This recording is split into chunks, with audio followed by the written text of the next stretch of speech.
നിങ്ങൾക്ക് ഒരു emergency situation ഉണ്ടായെന്ന് വിചാരിക്കുക.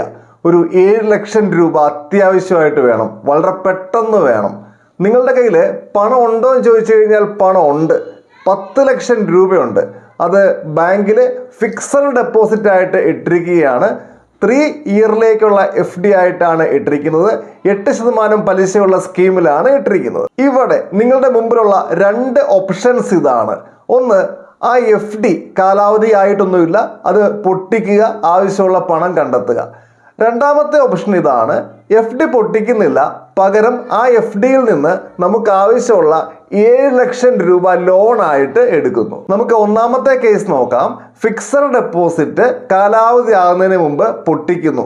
അങ്ങനെ പൊട്ടിക്കാൻ പറ്റുമോ എന്ന് ചോദിച്ചു കഴിഞ്ഞാൽ മിക്ക കേസിലും പൊട്ടിക്കാൻ വേണ്ടി പറ്റും. ഇനി ചില സ്കീമൊക്കെ ഉണ്ട്, ചില FD സ്കീമുകൾ, അവിടെ അങ്ങനെ പൊട്ടിക്കാൻ വേണ്ടി പറ്റില്ല. ലോക്ക് ഇൻ പീരീഡും കാര്യങ്ങളൊക്കെ ഉണ്ട്. ഇനി കാലാവധി ആകുന്നതിന് മുമ്പ് FD പൊട്ടിച്ചു കഴിഞ്ഞാൽ നമുക്ക് പല തരത്തിലുള്ള നഷ്ടങ്ങളും എക്സ്പെൻസുകളും ഒക്കെ ഉണ്ടാകുന്നുണ്ട്. പെനാൽറ്റി ചാർജ് ചെയ്യപ്പെടുന്നുണ്ട്. അത് എത്രയാണ്, എങ്ങനെയാണ് എന്നുള്ളത് ഓരോ ബാങ്കിൻ്റെയും അല്ലെങ്കിൽ ഓരോ സ്ഥാപനത്തിൻ്റെയും പോളിസിക്ക് അനുസരിച്ച് വ്യത്യാസപ്പെട്ടിരിക്കുന്നു. എങ്കിലും കാലാവധിക്ക് മുമ്പ് FD പൊട്ടിച്ചു കഴിഞ്ഞാൽ ഉണ്ടാകുന്ന പൊതുവായിട്ടുള്ള ചില നഷ്ടങ്ങൾ ഇങ്ങനെയൊക്കെ ആയിരിക്കും. ഒന്നാമത്തെ പ്രശ്നം ഇതാണ്, പലിശ കുറഞ്ഞു പോകുന്നു. ഇപ്പൊ സപ്പോസ് നിങ്ങൾ ആ 3 വർഷത്തേക്ക് FD ഇട്ടിരിക്കുന്നത് 8% പലിശക്കാണെന്ന് വിചാരിക്കുക.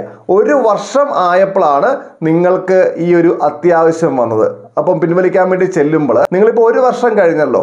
1 വർഷത്തെ FDയുടെ പലിശ എത്രയാണെന്ന് അവർ നോക്കുന്നു. അത് 7%. അതിൽ നിന്ന് ഒരു 2% കുറയ്ക്കുന്നു. അപ്പോൾ എത്രയായി? 5%. അത്രയുമായിരിക്കും നിങ്ങൾക്ക് കിട്ടാൻ പോകുന്ന പലിശ. ഒരു എക്സാമ്പിൾ പറഞ്ഞതാണ്. ഇനി ചില കേസിലൊക്കെ FD ഇട്ടിട്ട് വളരെ കുറച്ച് സമയം മാത്രമേ ആയിട്ടുള്ളൂ എങ്കിൽ 1 രൂപ പോലും പലിശ കിട്ടാത്ത സാഹചര്യമുണ്ട്. ഇനി ചില സ്ഥാപനങ്ങളുടെയൊക്കെ കേസിൽ FD നേരത്തെ പിൻവലിച്ച് കഴിഞ്ഞാൽ നമുക്ക് അവരുടെ സേവിങ്സ് ബാങ്ക് അക്കൗണ്ടിൽ കിട്ടുന്ന പലിശ എത്രയാണോ അതേ കിട്ടുകയുള്ളൂ. അത് വളരെ തുച്ഛമായിട്ടുള്ള പലിശയാണ്. ഇവിടെയൊക്കെ സംഭവിക്കുന്നത് വളരെ വലിയ നഷ്ടമാണ്. അപ്പോൾ നമ്മൾ എപ്പോഴും ചെയ്യേണ്ട ഒരു കാര്യമാണ്, നമ്മളൊരു ഫിക്സഡ് ഡെപ്പോസിറ്റ് ഇടാൻ വേണ്ടി പോകുമ്പം തന്നെ ഇത് പ്രീ മെച്യൂർ വിഡ്രോവൽ നടത്തി കഴിഞ്ഞാൽ എങ്ങനെയാണ് അതിൻ്റെ പെനാൽറ്റി, എങ്ങനെയാണ് അതിൻ്റെ ഇൻട്രസ്റ്റ് റിഡക്ഷൻ എന്ന കാര്യമൊക്കെ കൃത്യമായിട്ട് ചോദിച്ച് മനസ്സിലാക്കണം. ഇനി ഫിക്സഡ് ഡെപ്പോസിറ്റ് നേരത്തെ പിൻവലിക്കുമ്പോൾ ഉണ്ടാകുന്ന ഒരു നഷ്ടമുണ്ട്. അത് ലോസ് ഓഫ് കോമ്പൗണ്ടിങ് ബെനിഫിറ്റ് ആണ്.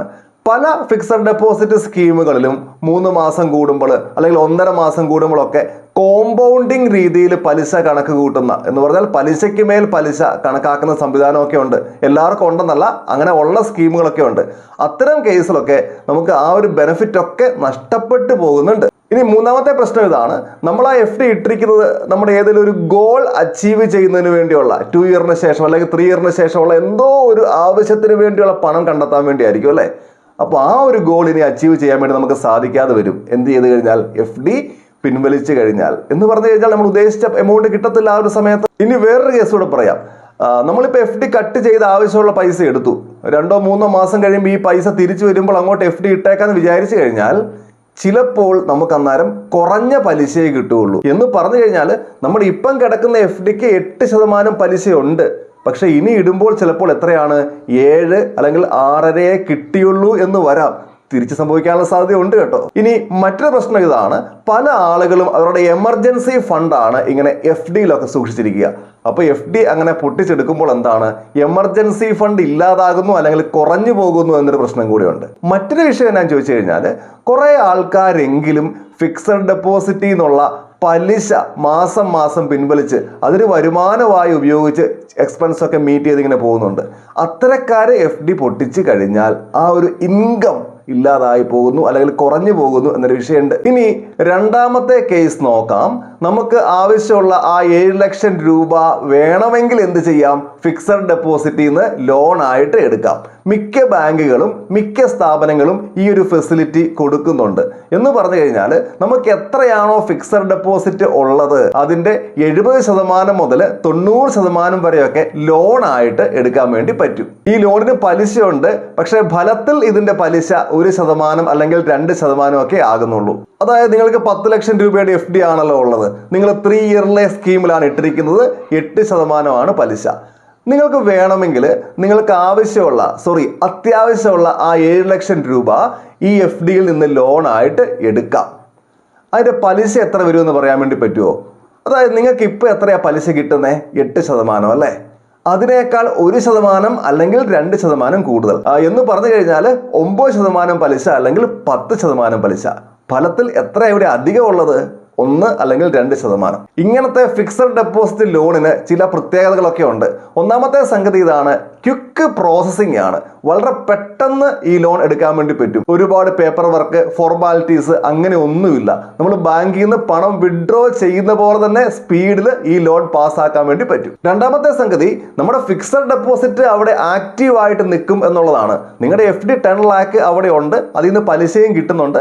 നിങ്ങൾ അതിൽ നിന്ന് 7 lakh ലോൺ എടുത്തിട്ടുണ്ട്, അതിന് പലിശ അടയ്ക്കണം. അതാണ് അവസ്ഥ.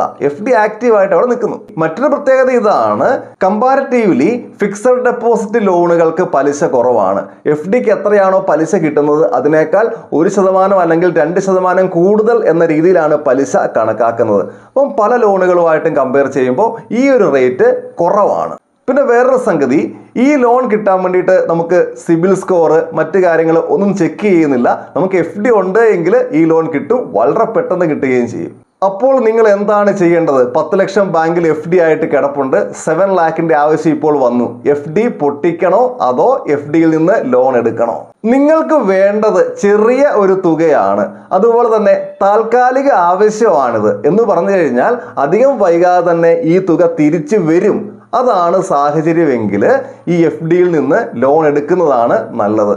ഇപ്പം നിങ്ങൾക്ക് 7 lakh ആവശ്യമുണ്ട്, 10 lakh FD ഉണ്ട്. ഇതൊരു താൽക്കാലിക ആവശ്യമാണ് എങ്കിൽ കുറച്ച് മാസങ്ങൾക്കുള്ളിൽ ഈ പണം തിരിച്ചങ്ങോട്ട് ഇടാൻ വേണ്ടി പറ്റും എന്നുണ്ടെങ്കിൽ ലോൺ എടുക്കുന്നതാണ് നല്ലത്. FD പൊട്ടിച്ച് ബെനിഫിറ്റുകൾ നഷ്ടമാക്കേണ്ട ആവശ്യമില്ല. ഇനി മറ്റൊരു കേസ്, നിങ്ങളുടെ ഫിക്സഡ് ഡെപ്പോസിറ്റ് 3 കൊല്ലത്തേക്കാണല്ലോ. ഈ 3 കൊല്ലം ആകാൻ ഇനി ചുരുങ്ങിയ മാസങ്ങൾ മാത്രമേ ഉള്ളൂ. ആ ഒരു സമയത്താണ് നിങ്ങൾക്ക് ഈ പണത്തിന് അത്യാവശ്യം വന്നിരിക്കുന്നത്. അങ്ങനെയാണ് എങ്കിൽ നിങ്ങൾ ലോൺ എടുത്താൽ മതി. കാരണം ഇത്രയും കാലവും ഈ 3 കൊല്ലത്തിന് അടുത്ത് വരെ ഈ FD കൊണ്ടുപോയിട്ട് ഇനി പൊട്ടിച്ചു കഴിഞ്ഞാൽ നമുക്ക് നഷ്ടമാകുന്നത് വലിയ വലിയ ബെനിഫിറ്റുകളാണ്. സോ അങ്ങനെ ചെയ്യേണ്ട. എന്ത് ചെയ്യുക? ലോൺ എടുക്കുക, എന്നിട്ട് FD മച്ചുവർ ആകുന്ന സമയത്ത് FD ക്ലോസ് ചെയ്യുക. പണം അടയ്ക്കാതെ തന്നെ ക്ലോസ് ചെയ്യാൻ വേണ്ടി പറ്റും. FDയും ക്ലോസ് ചെയ്യുന്നു, ലോണും ക്ലോസ് ചെയ്യുന്നു. ഇനി നിങ്ങൾക്ക് വേണ്ടത് അത്യാവശ്യം വലിയ എമൗണ്ട് ആണ്, അത് ദീർഘകാലത്തേക്ക് വേണ്ടതാണ്. ഉടനെ ഒന്നും കയ്യിലോട്ട് ആ പണം വരില്ല എന്ന് പറഞ്ഞു കഴിഞ്ഞാൽ ലോൺ എടുത്തു കഴിഞ്ഞാൽ അത് പെട്ടെന്നൊന്നും തിരിച്ചടയ്ക്കാൻ വേണ്ടി പറ്റില്ല. ഇതാണ് സാഹചര്യമെങ്കിൽ അതോടൊപ്പം തന്നെ നിങ്ങളുടെ FD തീരാൻ വേണ്ടിയിട്ട്, കാലാവധി എത്താൻ വേണ്ടി ഇനിയും കുറേ നാളുകൾ ഉണ്ട് എങ്കിൽ നിങ്ങൾ എന്ത് ചെയ്യുന്നതാണ് നല്ലത്? FD പൊട്ടിക്കുന്നതായിരിക്കും നല്ലത്. ഇനി വേറൊരു കാര്യം പറയാനുള്ളത്, FDയിൽ നിന്ന് ഇങ്ങനെ ഒരു ലോൺ സംവിധാനം ഉണ്ട് എന്ന് വിചാരിച്ച് നമ്മൾ അത് ദുരുപയോഗം ചെയ്യരുത്. കാശിന് ആവശ്യം വരുമ്പോഴൊക്കെ എന്ന് പറഞ്ഞു കഴിഞ്ഞാൽ ചെറിയ ചെറിയ ആവശ്യങ്ങൾ വരുമ്പോഴൊക്കെ FDയിൽ നിന്ന് പോയിട്ട് ലോൺ എടുക്കുന്നത് ഒരു ശീലമാക്കാതിരിക്കുക. അപ്പോൾ ഈ ഒരു വിഷയവുമായി ബന്ധപ്പെട്ട നിങ്ങളുടെ അഭിപ്രായങ്ങൾ തീർച്ചയായിട്ടും കമന്റ് ചെയ്യുക. മറ്റൊരു ദിവസം മറ്റൊരു വിഷയവുമായി നമുക്ക് വീണ്ടും കണ്ടുമുട്ടാം. എല്ലാവർക്കും നന്ദി.